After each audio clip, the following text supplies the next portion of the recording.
I want to talk about something today that I think many women feel, but don't always recognize. Grief. Not just grief over losing someone else. We know that grief. We know when someone passes away that it's there. There are other kinds of grief, and we don't talk very much about this. I think it gets talked a lot about in the therapeutic world, which is fantastic. I take nothing away from that. Like Kristen Burris is our amazing trauma therapist, and I love that we have her angle on everything. But there's also grief when you realize how long you've been losing yourself. Welcome back to Unlearning the Good Girl. This topic feels really important to me because healing is not just awareness. Healing often comes with grief. And I think that many of us are surprised by that. We think that once we start seeing our patterns, we'll feel relieved. And yes, that can definitely be a part of it. But a lot of times, there's also a feeling of sadness. And we don't always understand what it's for. Sometimes it's sadness in how much we carried. Sometimes it's sadness for how much we tolerated. Sometimes it's sadness for how long we ignored ourselves. There's also some sadness for how long we believed our worth was tied up with what we could do for everyone else.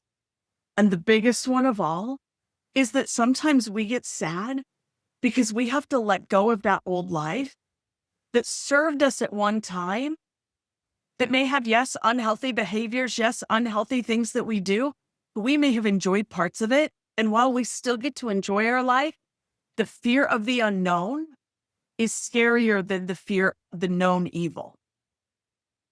Let me say that again. The fear of the unknown is scarier than the known evil. And so we grieve what we're about to lose or what we think we're about to lose.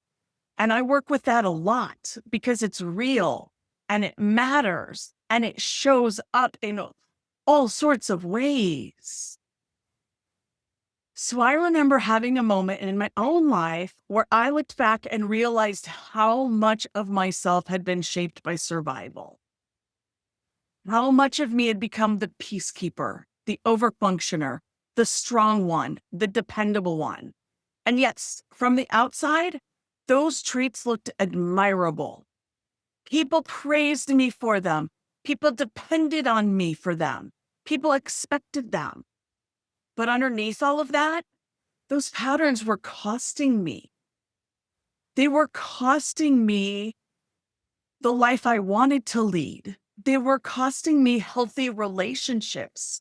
They were costing me self-value and self-worth because I only believed I had worth because I was helping somebody else. I didn't believe I had worth because I was standing upright and taking in air. Think about that. Does that apply to you? Because a lot of the women I work with feel that way. And when I started seeing this all clearly, I felt some grief. Not because I hated who I had been, but because I realized how hard I had worked and how hard I had let life get. That version of me was surviving.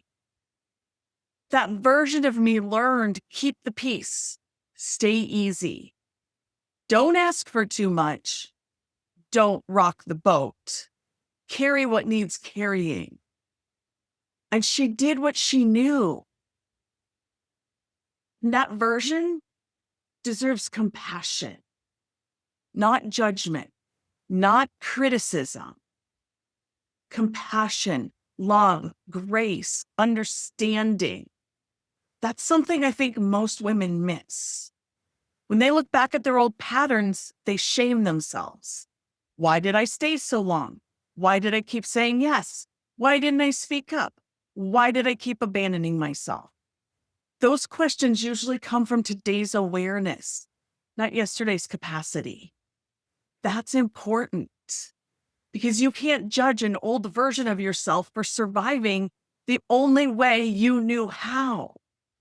You honor her, you thank her, and then you get to decide, I don't need to survive that way anymore. That's the healing. I worked with a wonderful lady once who said, I feel angry at myself for how much I gave. And underneath that anger, she was grieving. Grief for the years she'd spent disappearing. Grief for the energy she'd lost. Grief for the needs she ignored. And once she let herself feel that, everything started shifting. Because grief softens what shame hardens. Did you hear that? Grief softens what shame hardens. That's huge. And sometimes women stay stuck because they won't let themselves grieve. They want to skip to fixing, skip to action, skip to becoming the new version. But grief is part of the bridge, because when you let yourself grieve, you make space. Space for truth, space for healing, space for a new way of being. So I have some more reflection prompts for you today if you have your notebook. What survival patterns have shaped who I am today? What did those patterns protect me from? What did they cost me? What part of my old self needs compassion instead of criticism? What am I ready to release? And who am I becoming now that I don't need those patterns anymore? You don't have to answer them all at once. You can answer one and come back to them. You can start and decide that you need to message me and get some assistance. It doesn't matter. What matters is that you take a step in the right direction so that you get to free yourself from all of this. Because that's the work and that's what changes everything. So if you want a little more help, download my Choose You Reflection Guide at www.thankfulheartscoaching.com/choose you.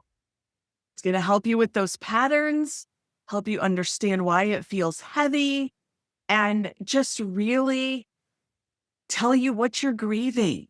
And you can always email me at thankfulheartscoaching@gmail.com and you can tell me what came up for you in this episode. Tell me what you're grieving. Because you know what? You're allowed to heal and you're allowed to get past this. One small step at a time. You don't have to hate the version of you who survived. You can honor her and still outgrow her.